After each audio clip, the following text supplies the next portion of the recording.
Selamat malam, perkenalkan saya perwakilan dari kelompok 3 dengan Vivian. Perkenalkan diri.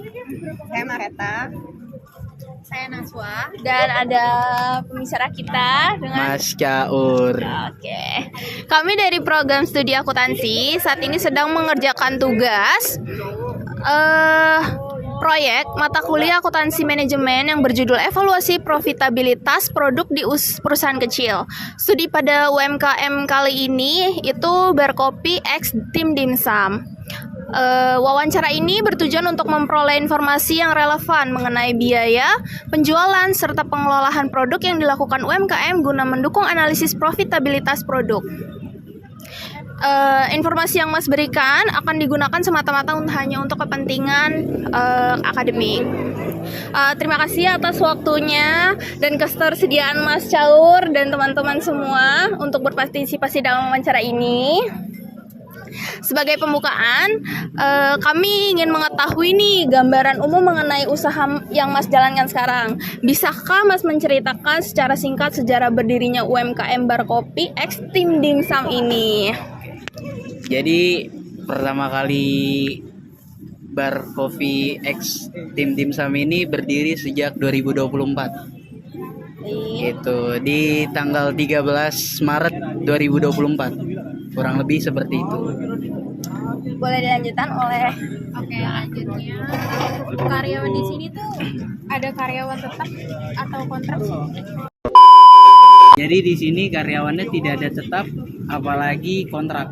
Jadi di sini kita pakai masa probation 3 bulan. Setelah 3 bulan dia sudah probation, ternyata dia pengen tetap, maka kita kembali lagi sama dianya.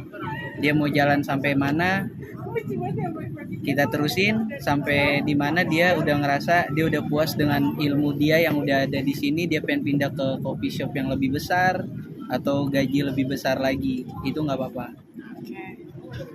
Nextnya, kalau rata-rata pengunjung di sini tuh per hari berapa sih? Untuk rata-rata pengunjung di sini per hari di under 50 sampai 100. Cukup ramai ya? Kalau di sini jam operasionalnya gimana? Dari jam bukanya? Untuk jam operasional kita buka di jam 5 sampai dengan selesai. Karena kita tutupnya nggak nentu gitu. Fleksibel ya? Fleksibel banget. Oke. Untuk menu apa aja sih yang dijual di cafe ini? Untuk menu yang sering keluar mungkin ya, yang biasa keluar itu ada di kopi susu, butterscotch, sama americano paling. Untuk harga jual masing-masing produk unggulannya berapa? Dia ada yang untuk kopi susu butterscotch itu sekitar 20, untuk americano 15.000. Menu yang paling laku tuh di sini apa sih? Menu yang paling laku itu ada di kopi susu butterscotch. Perkiraan nih jumlah porsi atau per cupnya tuh yang terjual dalam produk dalam sebulan itu berapa? Dalam sebulan itu bisa sekitar 70-an, 70 ke atas. Untuk kopi susu aja ya, butterscotch aja ya. Ya. Yang best sellernya ya? Ya, kalau untuk keseluruhan mungkin bisa di 1.800 cup dalam sebulan.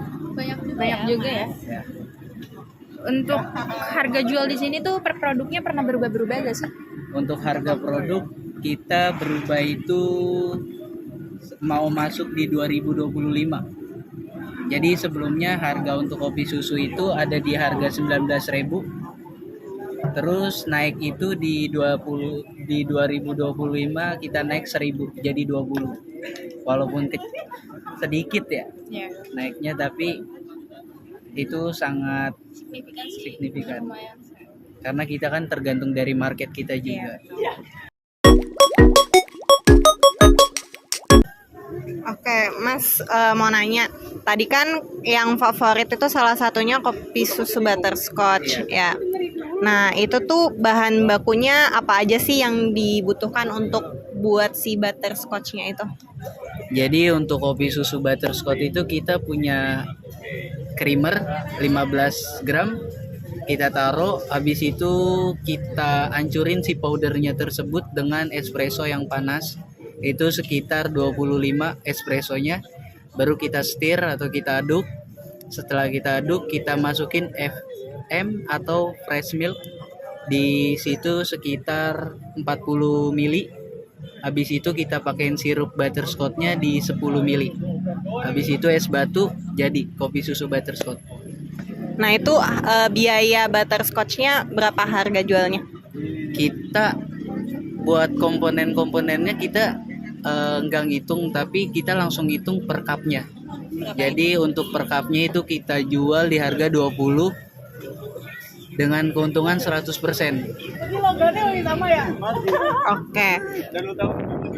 Kalau untuk biaya tenaga kerja langsungnya itu ada nggak mas per produknya? Biaya tenaga kerja tidak ada sih kita, nggak ada. Terus kira-kira berapa biaya kemasan kayak cup, kantong, plastik, sedotan buat per produknya, ada spesifikasi khusus gitu nggak? Kalau itu kita nggak ada, jadi kita benar-benar dari cup, terus sedotan, plastik itu udah benar-benar include 20.000 harganya. Selanjutnya ada biaya variabel lain nggak yang berubah sesuai sama jumlah produksi? Contohnya kayak gas atau es batu gitu mas. Itu ada. Kalau kita biasanya dalam seminggu kita udah otomatis tuh ganti gas seminggu sekali. Terus yang kedua untuk biaya air kita bisa 2 galon. Terus untuk es batu kita biasa di weekend itu Sabtu Minggu atau Jumat Sabtu itu kita pakai 2 bal, biasa 1 bal. Banyak ya mas ternyata. Terus ada perbedaan yang signifikan nggak antara biaya produksi menu yang satu sama menu yang lainnya? Itu mungkin ada di butterscotch sama americano. Karena americano dia kan terlalu simple kan pembuatannya, kayak espresso, air, es batu. Kalau butterscotch dia pakai butterscotch lagi, terus pakai susu lagi, pakai creamer lagi, pakai es krim lagi gitu. Jadi lebih banyak butterscotch-nya ya. Nah, terus Mas beralih ke pertanyaan selanjutnya, untuk biaya sewa tempat per bulan di sini tuh ada nggak? Untuk biaya sewa tempat di sini ada sekitar 500 per bulan.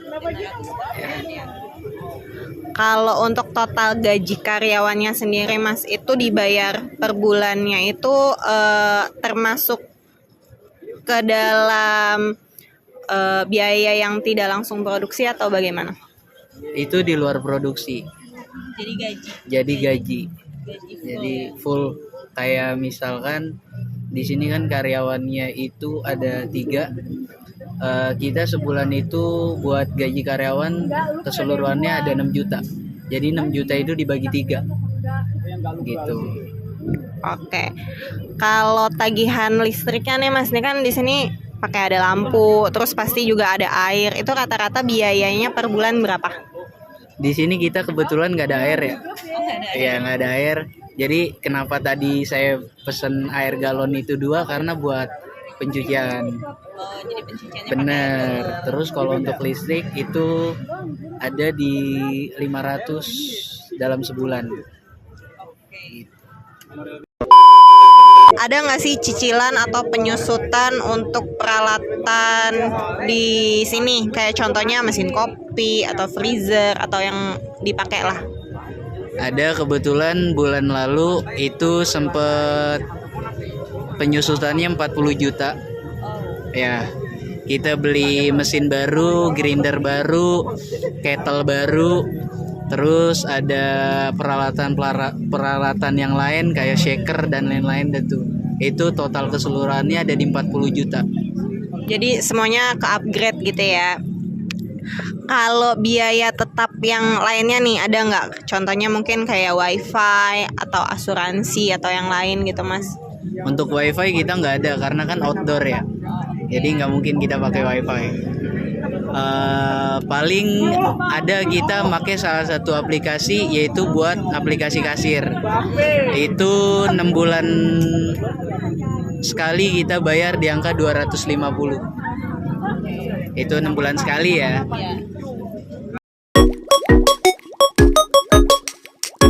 Akan saya lanjutkan. Apakah Mas menghitung keuntungan per produk secara terpisah dan bagaimana caranya? Untuk saat ini tidak ada. Jadi mungkin kedepannya bakal ada. Baik, menurut Mas, produk mana sih yang paling menguntungkan dan apa alasannya? Yang paling menguntungkan itu ada di americano. Alasannya karena dia cuma pakai 3 bahan baku, yaitu espresso, es batu, dan air. Baru jadi americano. Apa ada produk yang sering dijual tapi marginnya kecil atau jarang laku tapi marginnya besar? Itu nggak ada. Nggak ada. Oke. Pernahkah ada produk yang dihentikan karena tidak menguntungkan dan apa sih pertimbangannya?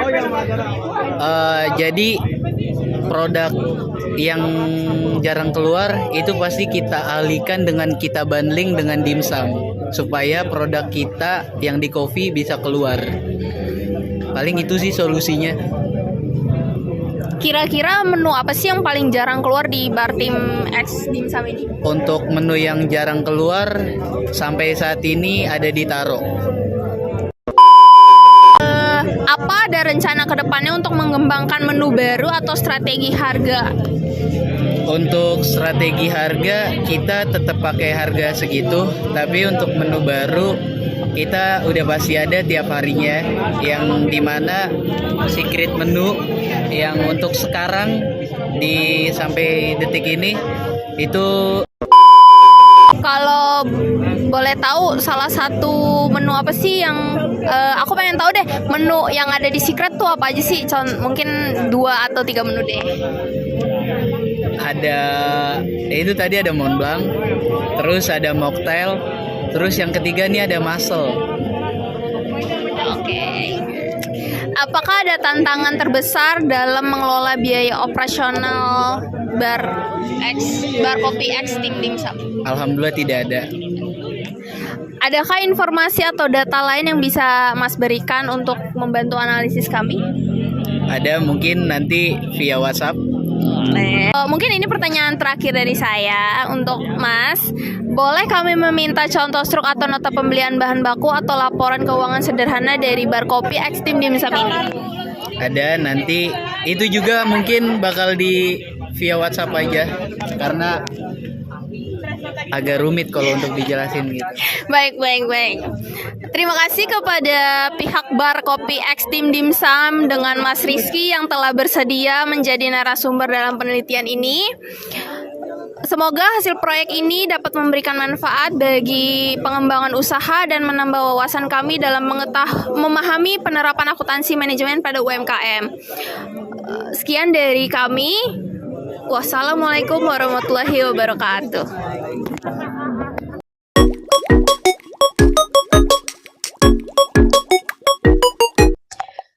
Assalamualaikum warahmatullahi wabarakatuh. Selamat siang Ibu Monica, selaku dosen pengampu mata kuliah akuntansi manajemen. Perkenalkan, saya Naswa Putri Sasabila dengan NIM 2024-021025 dan teman-teman anggota kelompok saya ada Dina Oktavia Ramadhani dengan NIM 2024-031003, ada Vivian 2024-031005 dan Mareta Herananda dengan NIM 2024-031028. Pada kesempatan kali ini, kami akan mempresentasikan tugas proyek mata kuliah akuntansi manajemen dengan judul evaluasi profitabilitas produk bar kopi X tim dimsum. Dalam proyek ini, kami melakukan analisis terhadap profitabilitas produk menggunakan metode variable costing, full costing, break-even point, serta analisis Cost Volume Profit atau CVP. Tujuan dari analisis ini adalah untuk mengetahui hubungan antara biaya, volume penjualan, dan laba, serta memberikan rekomendasi strategis bagi perkembangan usaha berkopi X Tim Dimsum. Baik, langsung saja ke materinya. Yang pertama ada daftar isi pokok pembahasannya. Evaluasi profitabilitas produk berkopi X Tim Dimsum. Itu ada pendahuluannya, latar belakangnya UMKM berkopi X Tim Dimsum ini konteks analisis profitabilitas dan tujuan proyek serta keseluruhan. Untuk profil bisnis dan metodologinya, deskripsi usaha, ada struktur operasional, penawaran produk, serta teknik analisisnya yaitu variable costing, full costing, BEP, dan CVP. Untuk data analisis dan rekomendasinya, breakdown biaya tetap bulanan, data penjualan 30 produk, biaya variabel per unit, dan asumsi metodologi pengumpulan data. Next. Untuk latar belakangnya, mengapa sih analisis profitabilitas penting? Usaha mikro, kecil, dan menengah atau UMKM seperti bisnis kopi, jalanan menghadapi tantangan besar dalam mengelola keuangan secara efisien. Tanpa pemahaman mendalam tentang hubungan antara biaya, volume penjualan, dan laba, pengambilan keputusan bisnis menjadi tidak terarah dan berisiko tinggi terhadap kerugian operasional. Untuk CVP sebagai alat manajemennya, analisis cost volume profit atau CVP merupakan salah satu alat fundamental dalam akuntansi manajemen. CVP membantu pelaku usaha memahami titik impas, margin kontribusi, dan sensitivitas laba terhadap perubahan volume krusial bagi keberlangsungan UMKM. Untuk konteks aplikasinya, berkopi X Tim Dimsum adalah bisnis kopi jalanan baru di Jakarta yang menyajikan kopi, minuman, non-kopi, dan dimsum. Proyek ini mengaplikasikan analisis CVP, variable costing, dan full costing untuk mengevaluasi profitabilitas produk secara menyeluruh. Next. Untuk tujuan proyek ini, yaitu tujuan utamanya proyek ini bertujuan untuk menganalisis profitabilitas produk berkopi X Tim Dimsum secara komprehensif menggunakan pendekatan akuntansi manajemen yang relevan bagi UMKM kuliner. Untuk fokus operasionalnya, yaitu memahami hubungan biaya, volume, dan laba. Yang kedua ada menghitung titik impas atau BEP secara keseluruhan dan per produk. Yang ketiga ada membandingkan metode variable costing versus full costing. Dan yang keempat ada menganalisis struktur biaya tetap dan variabel. Untuk fokus analisisnya ada menganalisis margin of safety business, yang ada melakukan analisis sensitivitas dan simulasi target laba. Yang ketiga ada meranking profitabilitas produk berdasarkan kontribusi margin, dan yang keempat ada merumuskan rekomendasi strategis pengembangan bisnisnya. Untuk profil bisnis X Tim Dimsum ini, usaha kopi dan dimsum berbasis street food yang berdiri sejak 2024 di Jakarta, menggabungkan konsep minuman kopi specialty dengan sajian dimsum street style yang terjangkau. Beroperasi setiap hari dengan target pelanggan mahasiswa dan pekerja muda di sekitar area kampus dan perkantoran. Dengan 30 varian menu dan rata-rata 880 unit terjual per bulannya, berkopi X Tim Dimsum telah membangun basis pelanggan setia dengan pendapatan bulanan mencapai 16.350.000. Oke, next.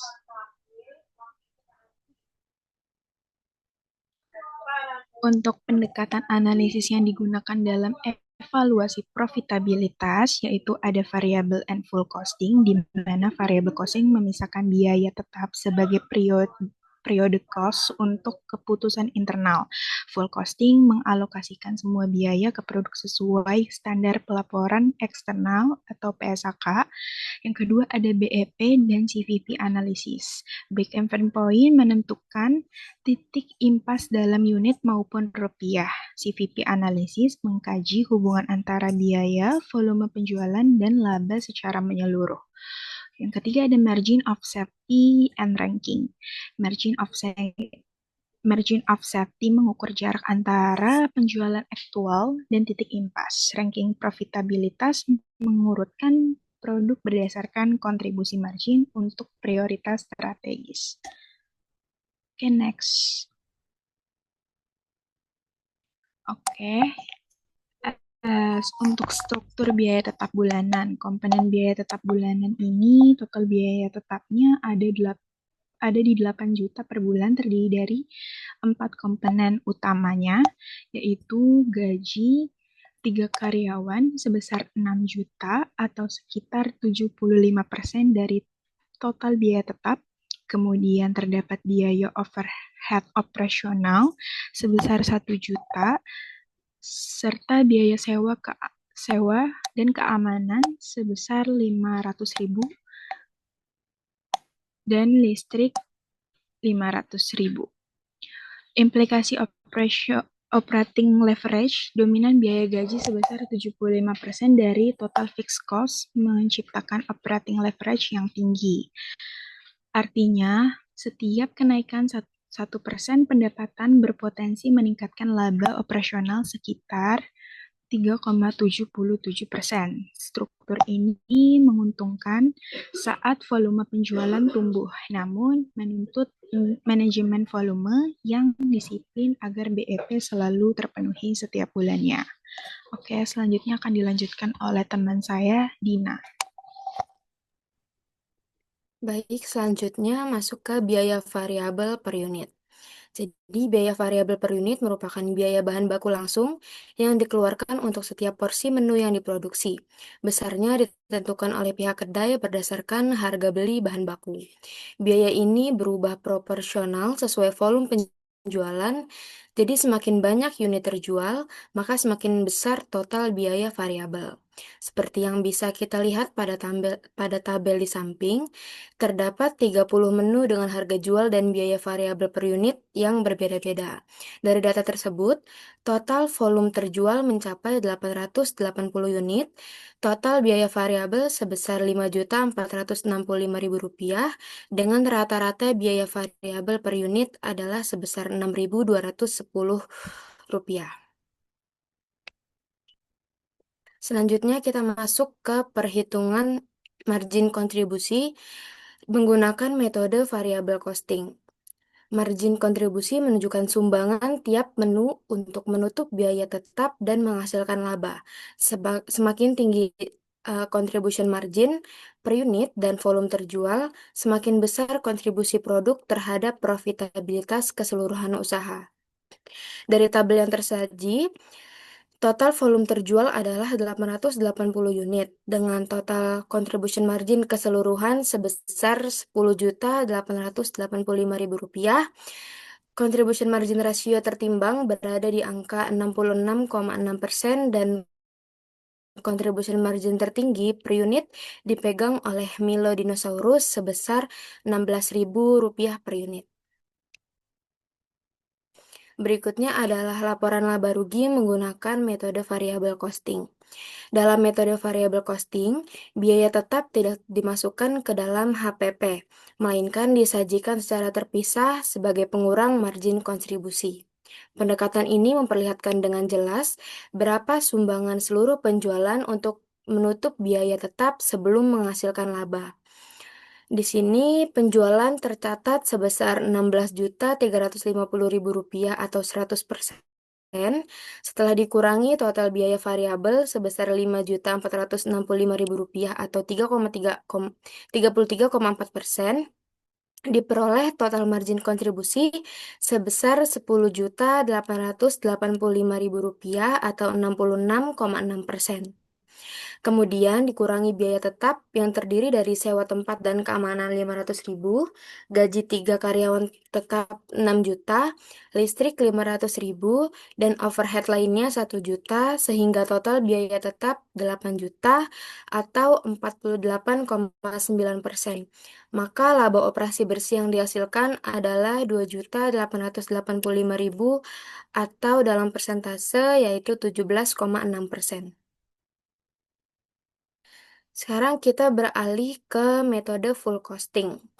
Dalam metode full costing, seluruh biaya produksi termasuk biaya tetap dialokasikan ke masing-masing produk secara proporsional berdasarkan volume penjualan.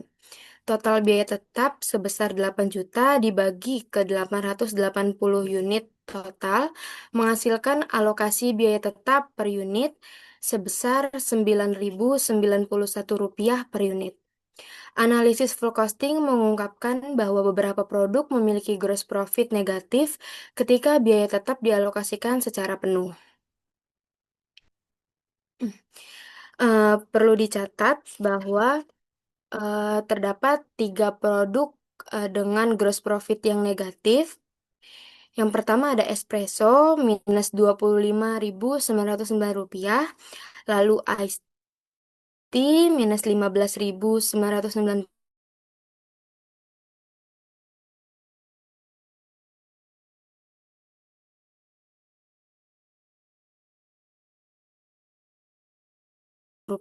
dan dimsum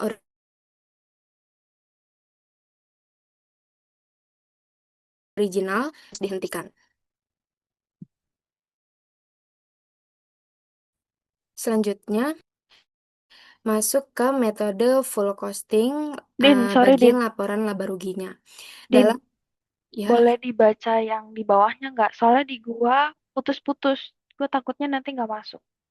Ntar gua potong aja. Gue edit yang sebelumnya. Terus di bawah kan ada yang tulisan merah tuh. gitu. Dibaca ulang. Yang ini. Iya. Thank you. Oke. Perlu dicatat, terdapat 3 produk dengan gross profit negatif, yaitu espresso minus Rp25.909, lalu yang kedua iced tea minus Rp15.909, dan dimsum original minus Rp4.545. Namun meski begitu, ketiganya tetap memiliki contribution margin positif dalam variabel costing. Artinya masih berkontribusi menutup biaya tetap dan tidak serta-merta harus dihentikan.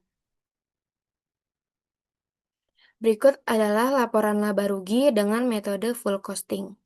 Dalam full costing, semua biaya produksi baik variabel maupun tetap digabung menjadi HPP dan langsung dikurangkan dari penjualan. Biaya variabel merupakan total biaya bahan baku langsung dari seluruh menu yang terjual bulan ini.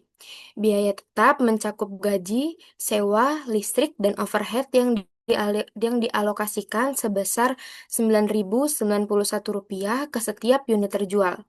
Laba kotor diperoleh dari total penjualan dikurangi HPP penuh tanpa memisahkan biaya tetap dan variabel. Dan beban non-produksi bernilai 0 karena seluruh biaya operasional sudah masuk ke dalam HPP di atas. Di sini kita bisa lihat tabelnya, penjualan atau revenue dari 880 unit dengan rata-rata harga sebesar Rp18.580 tercatat sebesar Rp16.350.000 atau 100%. Kemudian masuk ke harga pokok penjualan full cost yang terdiri dari dua komponen. Yang pertama, biaya variabel produksi sebesar Rp5.465.000. Yang kedua, biaya tetap yang dialokasikan sebesar Rp9.091 per unit dikali 880 unit dan menghasilkan 8 juta, sehingga total HPP penuh menjadi Rp13.465.000 atau 82%,3. Dari situ diperoleh laba kotor atau gross profit sebesar Rp2.885.000 atau 17,6%. Untuk beban operasional non-produksi bernilai 0 karena seluruh biaya operasional sudah masuk ke dalam HPP di atas. Maka laba operasi bersih yang dihasilkan tetap sama, yaitu Rp2.885.000. Adapun perbedaan utama dengan variabel costing adalah biaya tetap 8 juta tidak dipisahkan, melainkan langsung masuk ke HPP dan dialokasikan sebesar Rp9.091 per unit ke semua 880 menu yang terjual. Lalu bagaimana perbandingan antara laporan laba rugi dari kedua metode yang tadi kita telah sebutkan? Kedua metode menghasilkan laba yang sama karena tidak ada perubahan persediaan, jadi unit yang diproduksi sama dengan unit yang terjual. Namun perlu dipahami bahwa dalam kondisi nyata, jika persediaan akhir meningkat, full costing akan mencatat laba lebih tinggi dibandingkan variable costing, karena sebagian biaya tetap tersimpan di persediaan dan belum dibebankan ke laba rugi. Sebaliknya, jika persediaan menurun, laba full costing akan lebih rendah. Itulah mengapa variabel costing lebih dipercaya untuk pengambilan keputusan internal karena labanya tidak terpengaruh oleh perubahan jumlah persediaan. Dari tabel pertandingan di samping, laba variabel costing dan laba full costing sama-sama menghasilkan Rp2.885.000 dengan selisih Rp0 karena tidak ada perubahan persediaan. Selanjutnya, sebagai ringkasan keuangan bulan ini, periode pelaporan bulanan menunjukkan performa yang sangat kuat. Total pendapatan mencapai Rp16.350.000 dengan margin kontribusi sebesar 66,6%. Artinya, setiap Rp1 pendapatan menghasilkan Rp67 margin kontribusi. Laba operasi antara Rp2.885.000 atau 17,6%, mengkonfirmasi bisnis telah melampaui titik batas. Di sini secara ringkas, total pendapatan sebesar Rp16.350.000, lalu biaya variabel Rp5.465.000, lalu margin kontribusi sebesar Rp10.885.000 atau dalam persentase sebesar 66,6%, dan biaya tetap Rp8 juta, laba operasi bersih sebesar Rp2.885.000. Selanjutnya akan diteruskan oleh rekan saya, Kamareta. Untuk selanjutnya ada analisis produk. Di sini terpampang data 10 produk teratas berdasarkan revenue-nya. Pada data yang tertampil di layar, dimsum mentai dan butterscotch itu menjadi anchor produk dengan kontribusi revenue tertinggi. Produk-produk bintang ini mendominasi sebesar 52,4% dari total margin kontribusi dan menjadi tulang punggung profitabilitas Berkopi X Tim Dimsum. Dapat dilihat pada data ini, di sini yang paling utama itu ada dimsum mentai, kedua ada butterscotch, ketiga latte, keempat americano, kelima palm sugar, keenam matcha, ketujuh dimsum original, dilanjut oleh Milo Dinosaurus, kesembilan ada salted caramel, dan kesepuluh ada coklat. Selain itu, total unit yang berhasil terjual selama periode analisis ini adalah 880 unit dari 30 varian menu, dengan kontribusi margin rasionya sebesar 66,6%. Itu artinya dari setiap Rp1 penjualan, sekitar 0,67 rupiah dapat digunakan untuk menutupi biaya tetap dan menghasilkan laba.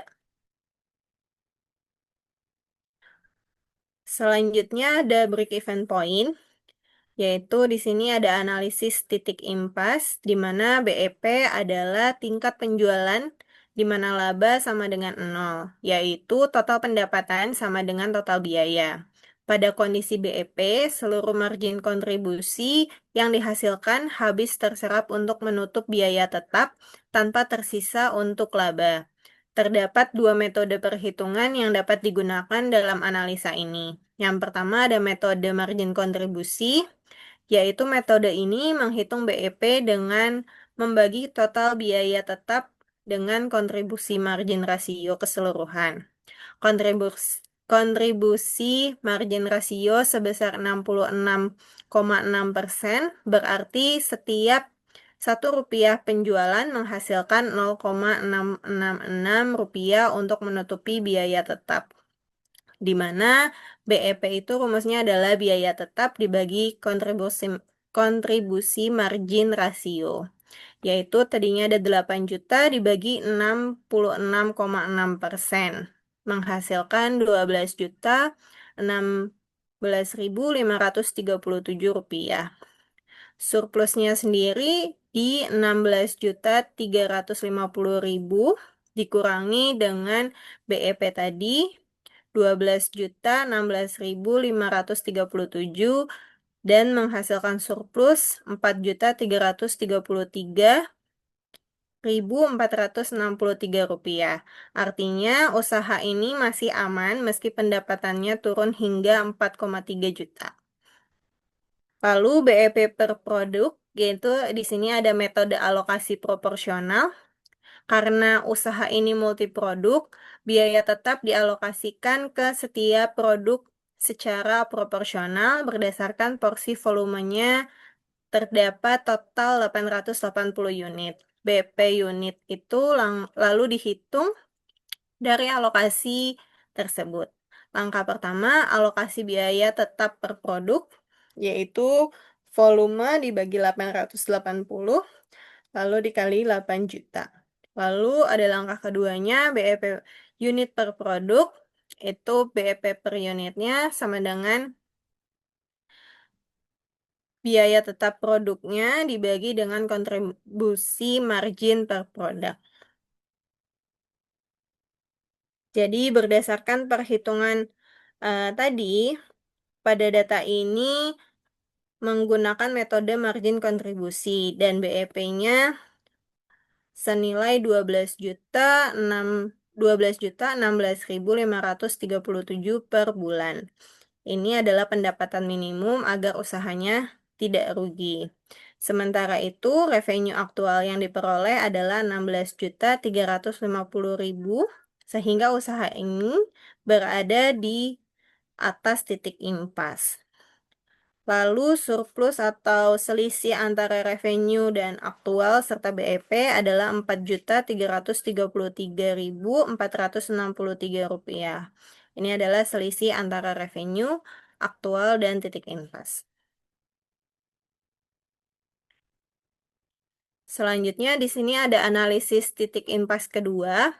Jadi dari 30 menu yang dijual, ada 27 produk atau 90%-nya telah melampaui BEP individualnya. 3 produk yaitu ada espresso, iced tea, dan dimsum original. Ini masih di bawah BEP karena volume terjualnya itu belum cukup menutupi alokasi biaya tetap mereka. Meski begitu, ketiganya masih memiliki kontribusi margin positif sehingga tetap berkontribusi terhadap laba keseluruhan. Berikut ini adalah status BEP per produk atau sampel representatifnya. Contohnya di sini ada dimsum mentai, itu kontribusi margin per unitnya adalah 12.000, sedangkan BEP per unitnya ada 114.000. Volume yang terjualnya itu 150 unit. Jadi statusnya di sini adalah di atas BEP. Jadi metode alokasi proporsional berbasis volume ini adalah pendekatan sederhana yang sesuai untuk UMKM. Keterbatasannya adalah metode ini itu tidak mencerminkan konsumsi sumber daya aktual tiap produk. Misalnya, perbedaan waktu persiapan atau penggunaan peralatan antar menu.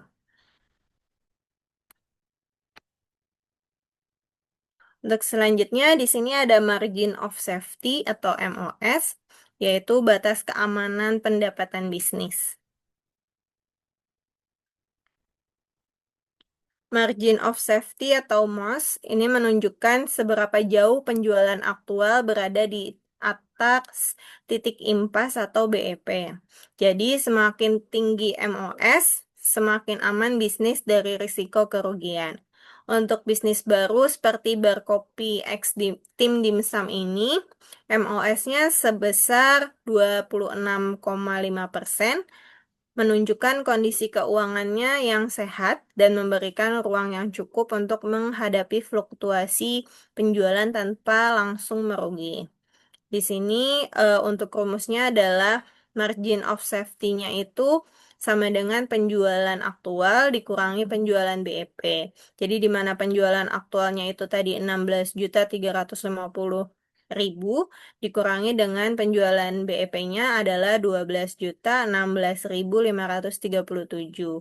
Maka ada selisih 4.333.463. Untuk rasionya sendiri itu tadi 4.333.463 dibagi dengan penjualan aktual. Maka didapatlah 26,5%. Di sini adalah batas aman penurunan penjualan. Jadi MOS 26,5% ini berarti penjualannya masih bisa turun maksimal 26,5% dari level saat ini sebelum usaha mulai mengalami kerugian.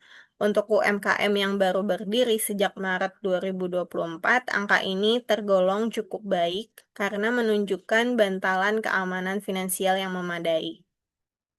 Penjualan boleh turun hingga 4.333.463 sebelum usahanya merugi.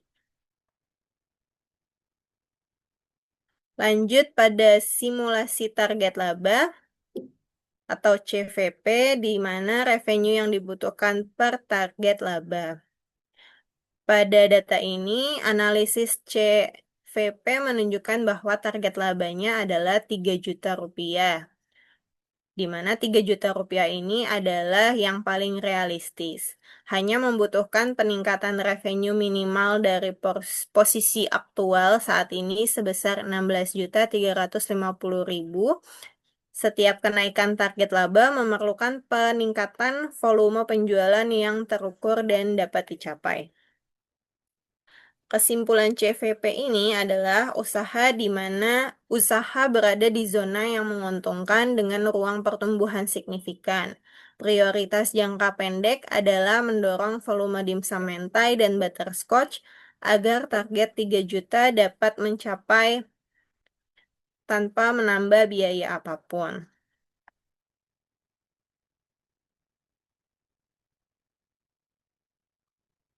Lalu ada analisis sensitivitas atau operating leverage, di mana operating leverage ini adalah mengukur seberapa sensitif laba terhadap perubahan penjualan. Semakin tinggi nilainya, maka semakin besar dampak perubahan penjualan, baik ke atas maupun ke bawah, atau terhadap laba usaha. Di sini ada perhitungan tingkat operating leverage-nya dihitung dengan membagi total margin kontribusi dengan laba operasi. Proporsi biaya tetap yang besar, terutama gaji yang 6 juta itu adalah yang paling besar, di mana rumusnya adalah tadi total kontribusi dibagi sama laba operasional atau operasi, yaitu 10.885.000 dibagi dengan 2.885.000. Maka mendapatlah 3,77 X. Lalu TOL sebesar 3,77 berarti setiap perubahan penjualan 1% akan mengubah laba sebesar 3,77%. Ini adalah konsekuensi dari struktur biaya tetap dan dominan, di mana gaji karyawan itu 75% dari total biaya tetap. Jadi, jika penjualan naik 10%, maka labanya pun akan naik 10% dikali 3,77. Maka hasilnya adalah positif 37,7%. Berarti leverage-nya akan menguntungkan. Dan jika penjualan turun 10%, maka labanya pun turun 10% dikali 3,77, sehingga hasilnya akan minus 37,7%. Di sini risikonya perlu kita waspadai. Untuk selanjutnya akan dibantu dan dilanjutkan oleh teman saya. Baik, akan saya lanjutkan. Di sini ada analisis produk dengan ranking profitabilitas produk. Produk dikelompokkan ke dalam 4 kategori strategis berdasarkan total margin kontribusi. Kategori ini membantu manajemen memutuskan produk mana yang perlu didorong, dioptimalkan, atau ditinjau ulang kelangsungannya. Di sini ada 1, 2, 3, 4, 5, 6 kategori bintang. Yang pertama itu ada dimsum mentai dengan volume 150, terus ada butterscotch 70, latte 55, palm sugar ada 45, dan americano ada 55, dan matcha ada 40. Ini ada tertera dengan total CM dan CM ratio. Lalu ada untuk ranking ke 7 dan 7, 8 dan 9 di potensial itu ada dimsum original, coklat dan salad karamel dengan masing-masing volume, total CM dan total CM rasio. Lalu ada ke-18, 28 dan 29 yaitu dengan cappuccino dengan kategori lemah, dengan iced tea dengan pertimbangan drop, dan espresso dengan pertimbangan drop. Untuk produk bintang ada 6 di sini dan total CM share-nya ada 52,4% dengan produk resikonya 3. Boleh di next?